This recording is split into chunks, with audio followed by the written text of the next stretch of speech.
In nature, it's almost impossible to see from the land a Mekong dolphin in whole. Unlike its ocean relatives, it doesn't jump out of the water so high, but only shows the upper part of its body with its fin or its tail. But local dwellers perfectly know the appearance of this animal because it's often caught in their nets.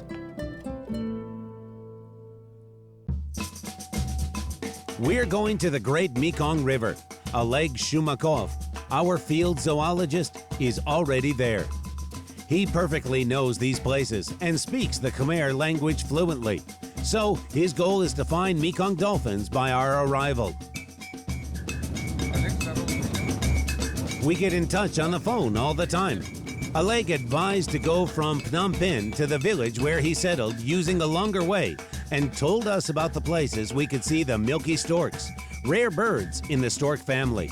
So, we have two goals to fulfill: puzzle out the mystery of the Mekong dolphins and take pictures of milky storks.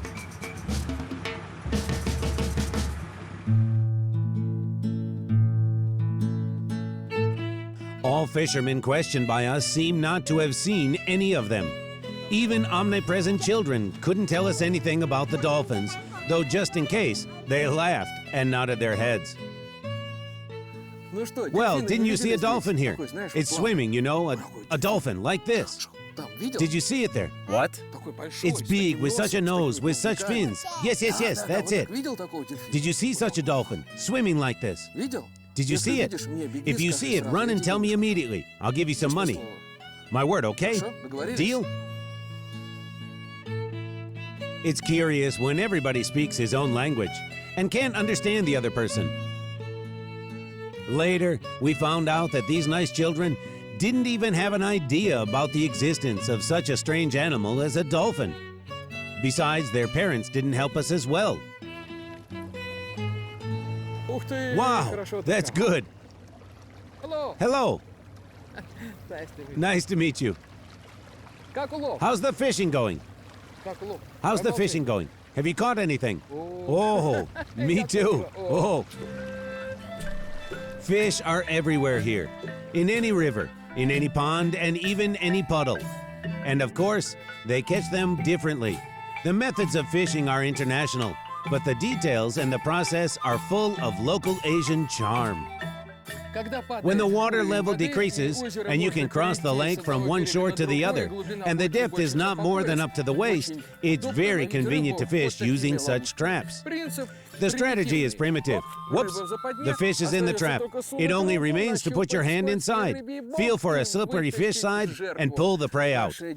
Our kids in Russia have caught fish in the same old-fashioned way, using baskets for ages.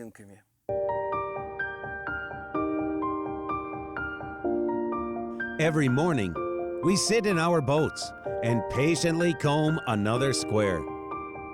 We observe closely every river wave, every splash, every surf. Everywhere it seems to us that we see an oblique dolphin fin or a forked mermaid-like tail, but that's it.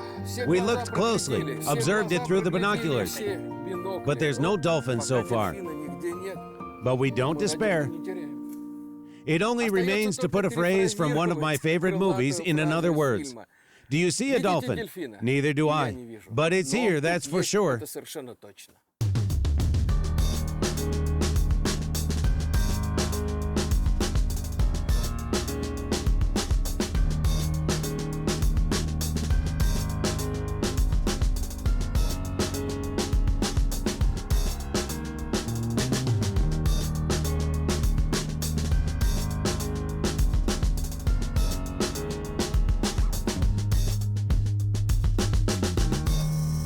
They look alike, but they have completely different nutritional adaptations.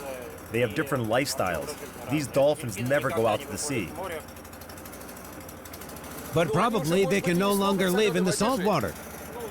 Well, I don't know. There were no such experiments. I see. I hope nobody will carry out such experiments. As for the food, the Irrawaddy dolphin specializes in fish, but this one specializes in mollusks and crustaceans. Well, there's plenty of fish here as well. There's a lot of fish. There's plenty of fish in the Mekong River. When did this division occur? In other words, how many thousands of years ago, millions of years ago, did it appear here? There's an opinion that at the time when this plain area of Cambodia was a shallow bay, at that very time, the Irrawaddy dolphins appeared here, and they remained here.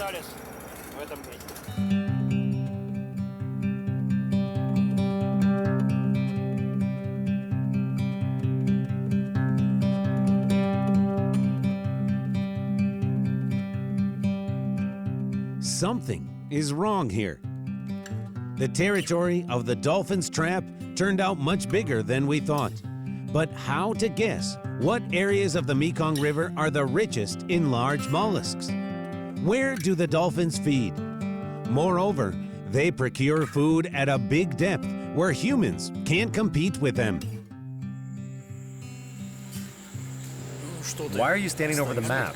Why, Oleg? Your dolphin is elusive. Look, we've been looking for it for many days in a row. We're looking for it in the wrong place. We have to look for it not in the mainstream, but below the Sambor riffle. What, can't dolphins go through the rapids? That's not the point. They feed below the riffle. This dolphin, unlike the Irrawaddy dolphin, specializes in mollusk and crustacea. And below the riffle, there are a lot of them. Wait. I'm following your thought. If it eats mollusks and crustacea, and in the shallows, people extracted them all long ago, so the dolphins feed at the depths. It's quite deep and there's good aeration there. I see. So there's high food concentration there. So, shall we go there tomorrow? Yes, we have to go there. We decided to go to the Sambor Rapids not by motorboat, but by car, going round a bit.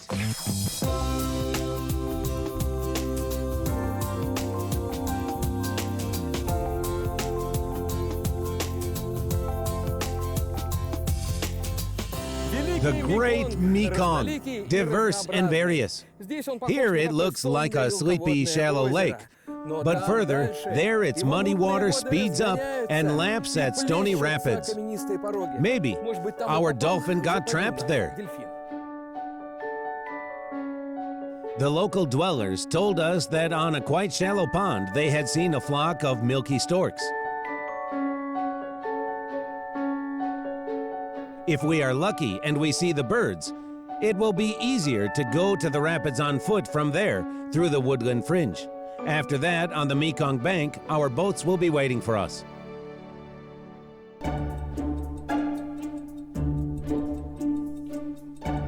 The plan turned out to be right. The whole flock of milky storks was feeding in the shallows so absorbedly that they let us get really close to them. The milky storks, unlike other storks, are filter feeders, like the flamingo. They filter the water through their beaks, procuring various small invertebrates. At the same time, they often move in an organized way, in a chain, synchronically combing spot by spot. Yet sometimes the milky stork may become a predator if it manages to catch a small prey. The flock of milky storks taking off the ground is a wonderful sight. These large birds with 2-yard wingspread are amazingly graceful and harmonious both on the water and in the sky.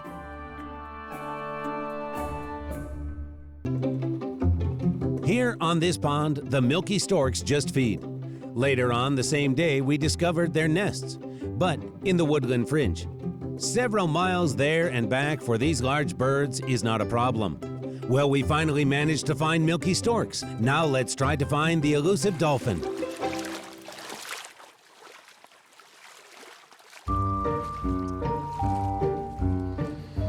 Our way goes further through this woodland fringe, along the bank of the shallow Mekong. Now it's the dry season, but during the high water season, the river level increases up to the height of a 4-story house. The shaggy air roots of the trees give evidence of it. When the flood begins, the bushes, equal to my height, are just covered with the water. And only such giants can tolerate the press of nature. This fig has adapted well. Can you see what additional roots it has? They fulfill 2 functions at once. First of all, it's the additional breath. because it has to stand knee-deep in the water. Secondly, it's the additional support for stability. Braving the elements is a difficult thing, even for such big trees. Well, last year, the water level was somewhere about here. At best, my head is a bit above the waves. The woodland fringe is called a gallery woods because it ranges along the riverbank, forming such green galleries. Now that the Mekong River has become mostly shallow, this wood looks absolutely fantastic. You realize at once the power of water and what the furious deep Mekong is capable of. Now it's murmuring dreamily, playing with its surfs. But when the water level increases to 13 yards here, the waves will roar. These sands the Mekong River can lick off like with a tongue and throw them somewhere on the other bank. Actually, it does it every year.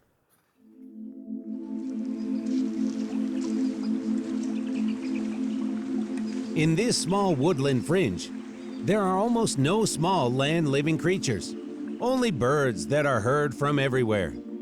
Every year, the powerful stream takes everything down the river. Whatever the reason, the dolphins don't go to the sea, but remain here beside the rapids. That's another argument for the idea that a new species has been created in the Mekong River.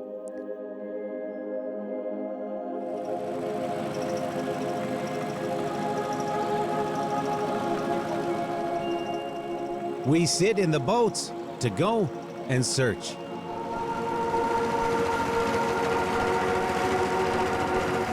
You know, I seem to see it everywhere, but it's nowhere. You'll see them now. It's a very localized place where the dolphins feed, and you can always see them there. So they're connected to the food reserve, right? Yes. Only here do you really understand how it all happened in nature. We can make up a more or less clear picture, either escaping the food competition or, for a different reason, the Irrawaddy dolphin changed the nutritional adaptation, left the sea, and started to spread across the Mekong, rich in mollusks and crustacea.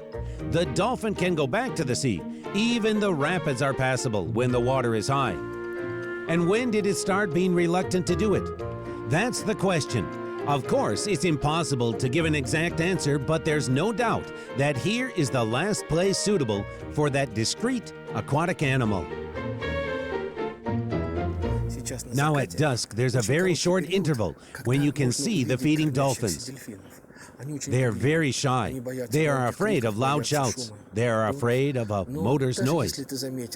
But even if you just notice the splash of a tail or a fin appearing for a moment, you begin to realize that you touched some great secret of nature. Here it is. Look, the fin, the splash of the tail. Another one is beside it. Look there. The dolphins are hunting in pairs. Who is this pair? Just members of the same shoal that prefer to act together? Or are they a couple? We don't know anything about them because the lifestyle of the river population is scarcely studied. Against your will, you take the place of this aquatic animal. You have to live in this river area. You don't have any chance to move to another place. The fishermen's nets are around you, and there's less and less food.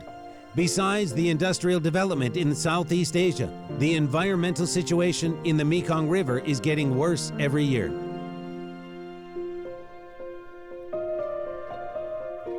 By the way, Nikolai Doroshenko told us about it during our first meeting when I asked my naive question, Are they in danger of extinction from the point of view of the environment? Because there are no industrial discharges in the Mekong River. There's fish there. Not yet. There are mollusks. Not yet. Will it happen? Sure, because the Mekong is big. It flows not only on the territory of Cambodia. We can't be responsible for Thailand, Laos, that are located upriver. Are Thailand and Laos up the river? In other words, if they begin spewing discharges... In other words, if they discharge there, then of course here, nothing will be left. So the fate of the river dolphin... Depends on the humans again. Only on the humans. Depends not only on the Khmers, but also on those countries. Of course. That are up the river. It depends on those countries even more than on the Khmers, because the Khmers are way far from chemical discharges on the upper river.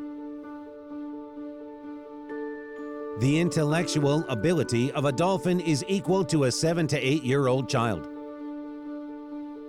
These aquatic mammals have their own language that is studied by scientists, namely linguists. It's proven that every dolphin has its own name or its own call sign. It's quite enough to understand people's behavior and keep their distance from us. Is it worth being angry with the Mekong prisoners that they didn't swim out of the muddy depths to pose in front of our cameras? Well, if a dolphin doesn't go to a human, the human goes to the dolphin. All in all, one day we both came out of the water.